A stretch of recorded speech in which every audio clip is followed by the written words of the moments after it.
Hello and welcome to the Dizziness and Balance video series by the Ear and Balance Institute.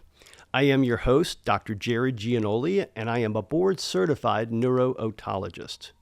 Neuro-otology is the medical specialty that deals with inner ear dizziness and balance disorders. This video series is intended to be educational and not intended to be medical advice.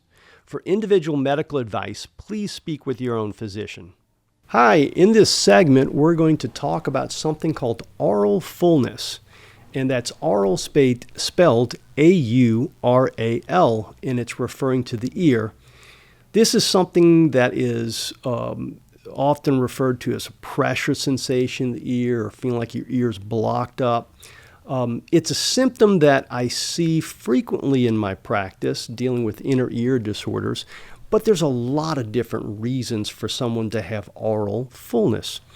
When your doctor is evaluating you for that symptom, it's important for them to know whether it's a constant feeling or whether it's intermittent, and whether there's any other associated symptoms that can give us a clue as to what's the cause. And some of the more important associated symptoms are drainage from the ear, pain in the ear, hearing loss, tinnitus, and vertigo. And those symptoms can help kind of point to what's the potential cause. Now, as I mentioned, there's a lot of different causes, and it starts off with the external ear or the ear canal. And probably the most common or one of the most common causes of aural fullness is something really simple: wax in the ear canal. Everybody gets it at some point where there's so much wax it kind of blocks up the ear and it gives you that sense of fullness. It's very easy to identify that as a physician. You simply look in the ear and boom, there all you see is wax in there, and it's a simple fix. You just remove it. A little tip off as to a very typical scenario for patients that have too much wax in their ear is they'll go into the shower, take a shower, and then feel like their ear is plugged up. And what's happened is you have a little tiny opening of air not quite blocked by all the wax, and then you get just the tiniest bit of water in there and blocks it the rest of the way. So that's a very common story you hear for patients who have wax in their ear. There's other things that can happen in the ear canal. They're a lot less common. One interesting one is, believe it or not, and you see this in folks that use Q-tips a lot, is if they get hairs pushed down on top of the eardrum, they can cause some very weird sensations, kind of a crinkly paper type sound, and that aural fullness as well. That's easily identified when you're using a microscope to look at the eardrum. Not so easy when you're looking with just a regular otoscope. So moving on from that, then there are eustachian tube problems. And in particular, if you get a cold or a sinus infection, the eustachian tubes get swollen up. Now, the eustachian tubes go from the back of the nose into the middle ear, and when they get swollen up, they don't open up as well, and you get some negative pressure in there, and you can get a fullness in the ear. We call that aural fullness.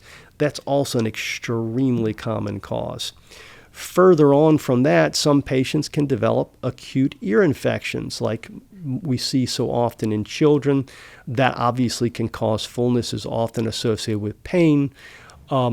You can see the opposite end of the spectrum where the eustachian tube is open too much.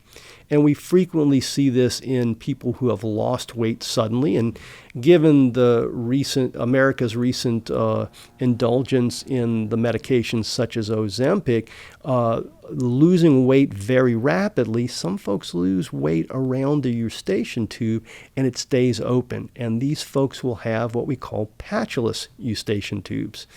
Those folks will have the sensation of fullness in their ear, but they also have something called autophony, where their voice sounds loud in their ear. They'll also hear themselves breathe.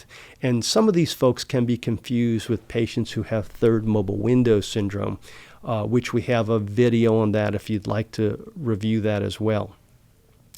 Moving further on, you can have some more difficult problems in the middle ear, such as masses, the most common one being something called cholesteatoma, which is a benign tumor, but it can grow and destroy the middle ear bones and cause infections. And one of the tip-offs for that is drainage from the ear with a progressive hearing loss.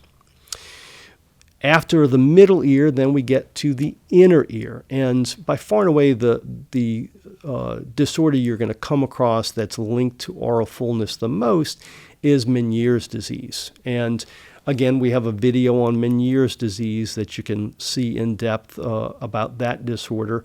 But there are 4 very common symptoms we see with Meniere's disease. The first is aural fullness. Then there's ringing in the ears, typically low-pitch ringing, kind of sound of the ocean type of sound. Fluctuating hearing loss, where the hearing gets better and gets worse. And then the third is episodes of spinning vertigo, typically lasting a half hour to several hours. Now, in patients with Meniere's disease, they don't have to have all those symptoms to begin with. Sometimes it starts off with just the aural fullness. And in those folks, the doctor's going to look in their ear and they're not going to see any wax. The eardrum's going to look good. They're not going to have any evidence of eustachian tube dysfunction or patulous eustachian tubes. And then you have to start being more suspicious that there's something in the inner ear.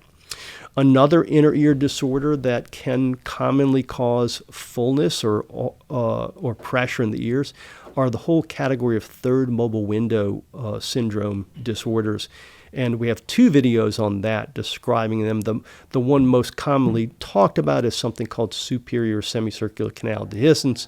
And what that is basically there's a hole in the bone of the inner ear, and it basically renders the inner ear more pressure sensitive. These folks will have sound-induced vertigo and dizziness. Some will have something called hyperacusis, where sounds will hurt their ears. They'll also talk about hearing unusual things in their ear, like their heartbeat, and they can also get sound-induced or strain-induced episodes of vertigo.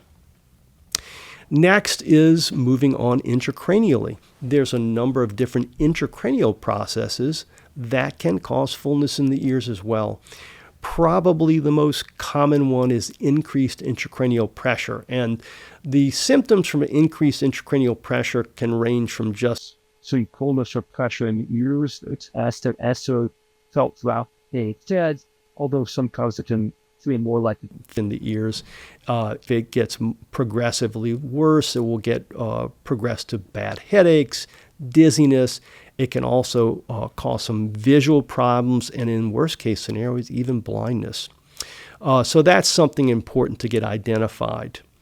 You can see a similar process with tumors in the area where the nerves come for the hearing in the inner ear, although that's much less common.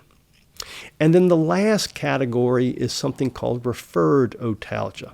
Now, what this means is pain or discomfort somewhere else in the body that's getting referred to the ear. Probably one of the most common, or the 2 most common. The first is some discomfort or pain in the back of the throat or the voice box that feels like it's in the ear. A classic scenario ENT doctors are taught during residency is beware someone who's a smoker who has a hoarse voice and ear pain. And the answer is you look down at their voice box and they have the early beginnings of a cancer there. Well, it can be any kind of pathology in the voice box can give you referred pain, or in the back of the throat.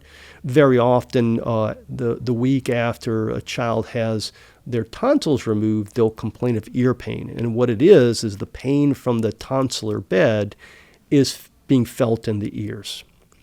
Another very common source of referred pain or discomfort is from the temporomandibular joint and other dental sources. Sometimes a tooth abnormality or pathology can be felt in the ear as well. So those are kind of some of the more common causes of aural fullness. In my practice, most of these things have been ruled out, especially the ear canal wax scenario and the eustachian tube problems, but not always. But if you have significant aural fullness, there's a lot of things to be evaluated. The treatment for these disorders is specifically directed to whatever is causing the aural fullness. For example, if you've got eustachian tube dysfunction, doing a PE tube like we do for little children resolves the problem. One common thing I see in my practice is patients who had aural fullness and they were suspected of having eustachian tube dysfunction. The physician places a PE tube and it doesn't make the aural fullness better. Well, the bottom line is if the PE tube doesn't make the aural fullness better, there's something else is causing that aural fullness. And as you just heard, there's a lot of different sources. So the first step is a specific diagnosis for what is the cause. Once the cause is identified, then the appropriate treatment can be deployed. Unfortunately, there are some cases where they cannot be identified what's the cause, and it's because there's many other causes that are much rarer than the ones I just discussed, and looking for all of them can be quite exhaustive and costly. I think the most important thing is to have the most important or life-threatening problems resolved or ruled out. And then the cases where they're quite debilitating, they may need further extensive evaluations. And that's pretty much the more common causes for aural fullness. And as I said, the treatment is directed toward the disorder identified. Thank you.